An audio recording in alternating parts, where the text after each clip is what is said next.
Hi, I'm Hayley Kay for gVlog here at the Grand Theatre, Blackpool. Now, I'm joined by two very special guests, our theatre archivists, Linda and Geoff Tolson. Now, how long have you two been the archivists here at the theatre?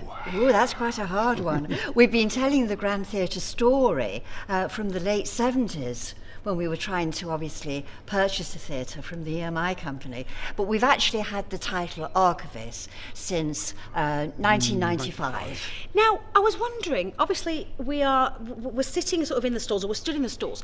How different would this have looked to when the theatre opened? Because when did the theatre open? It was 1894, Oh, okay. a long time ago, and it would have looked more or less intact from upwards. But on this floor, the floor of the stalls, there would only been 4 rows of seats.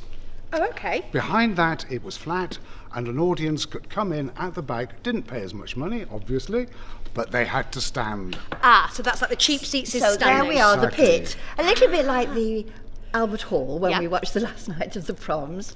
But if you came in through that door, you will be rather more affluent and you will be sitting in the posh seats at the front. The orchestra stalls. Ah, I didn't know that. Now, just another question. People mention Frank Matcham and the fact he designed this theatre, but for those people that don't know who he was, what more can you tell us about him?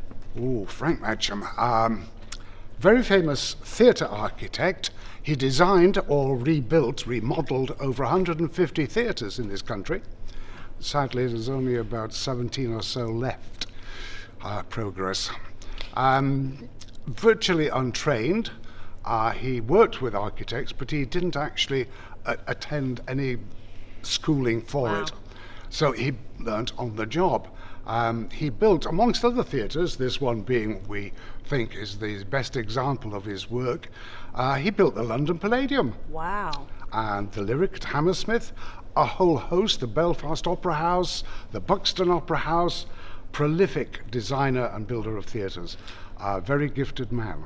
But they do say of all his theatres that are surviving, this is the most intact. Ah. So were he to come into his theatre today, apart from the seating as Geoff has explained, he would recognise it as his work.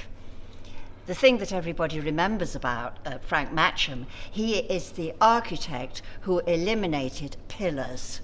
And we've all been to the theatre and found ourselves with a restricted view. Yeah. Frank Matcham thought that was an absolute nonsense, and he actually designed a way of keeping up those balconies and putting the pillars right to the back rather than on the leading edge, and there they're not going to interfere with anybody's view.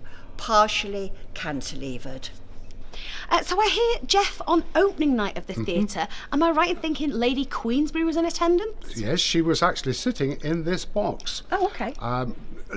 Queen Victoria would have come, but Prince Albert had died and she didn't go out much after that. So she sent Lady Queensberry as her representative. And she was in this box. The opposite box, on the other side of the auditorium, we had the man who had built the theatre, Frank Matcham, and the owner of the theatre, Thomas Sargentson. So they were over there, and she was over here, and the audience could see them. What about any other royal visitors to the Grand Theatre over the years? Oh, 1981, our opening gala in May of that year, Prince Charles came, and he sat in this box. Ah, okay. And So, subsequently we had Prince Edward as well. Yes, he came to a matinee. He was working for Andrew Lloyd Webber at the time, wasn't he? He was. Came to a matinee. so obviously, you know, people here primarily see the show and they perhaps don't look around. Is there any things that they miss? Any sort of little hidden gems that they might miss while they're sitting here? Oh, let me have a look. Well, we've talked about the boxes. If we look at the box over there, we have a bust there, and that is a bust of the musician Handel.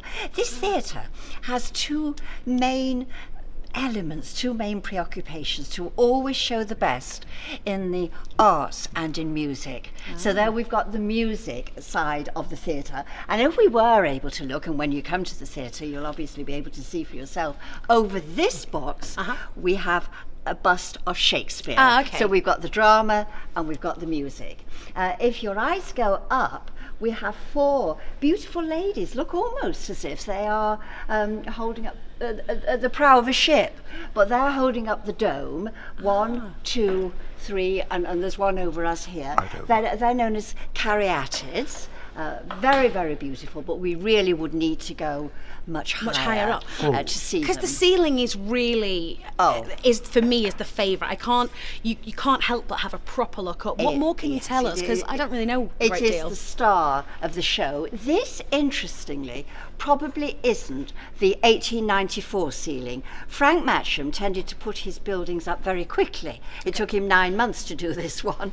So his workmen will be walking out through this door here as the audience were coming in here. Wow. So that ceiling was possibly, by the Gazette of the time, a plainer ceiling.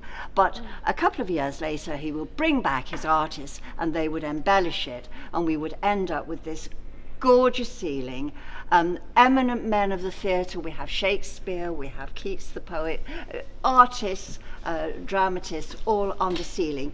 Restored in 2002, a big platform was put across with steps going up, and the conservators were able to walk up the steps, climb onto the platform and restore the ceiling while productions were going on stage. So impressive. If we hadn't done that, we would have had to close the theatre for 12 months. Wow.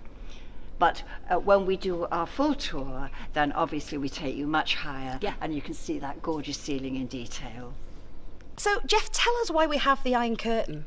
The Iron Curtain is here for safety reasons.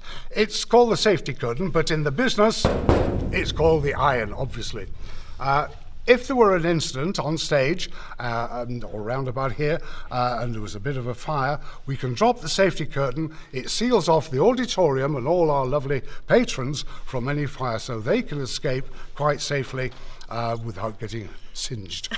And this is a piece of sort of history in itself. It I mean, is. all the stars like to sign it. I know me and the Panto crew have signed it a few times, but to actually come and have a look at it, and I know that other stars like to come and have a look at other people's autographs. So, Linda, we're standing on the stage. They refer to it as a raked stage, but what does that mean for people who don't know? Well, it's a slope. Okay. It's a slope. So if I were to walk to the back of the stage, I could be seen because I obviously would be higher up.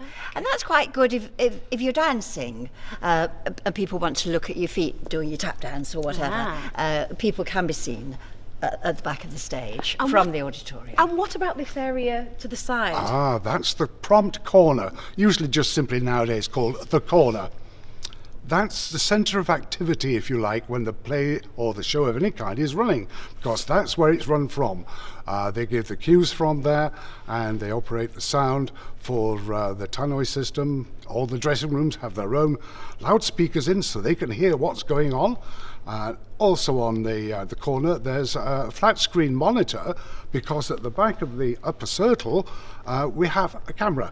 So whoever's on the corner there, instead of having to squint sideways all the time, can simply look up, and there's the monitor showing them what's happening on stage. I think people would be fascinated if they saw how busy that was, that area, when There's a show is on stage. So before we go, what would you say are the most popular things that you get asked on one of your theatre tours? What famous names have appeared on stage? That's Give us a couple of them. The funny thing is, we usually sort of say, virtually anybody who has been anybody in the theatre world has appeared on this stage. And one time somebody said, Laurence Olivier hasn't appeared. He was quite true. But he did come. He produced or directed a production of The Skin of Our Teeth with his wife, his then wife, Vivian Lee, and he was at the back of the auditorium prowling up and down, counting the house probably, and seeing what the audience's reaction to this slightly unusual play. It was a bit ahead of its time. So yes, he never appeared on stage, but yes, he came. Because we're such a diverse theatre, we just have so many different people coming, you know, the big Shakespearean actors, the singers, Vera Lynn, you know, all the old days. But the modern people now, Paloma Faith started out here. Jenna Coleman from Doctor Who, she started out when she was at school in our studio. The youth theatre. David Tennant, a very young David Tennant. Young David Tennant. Yes, they've all been here. Any other questions that are really popular, or is that the main one? I think people want to know why it is such a loved theatre. And what I think is it's so intimate.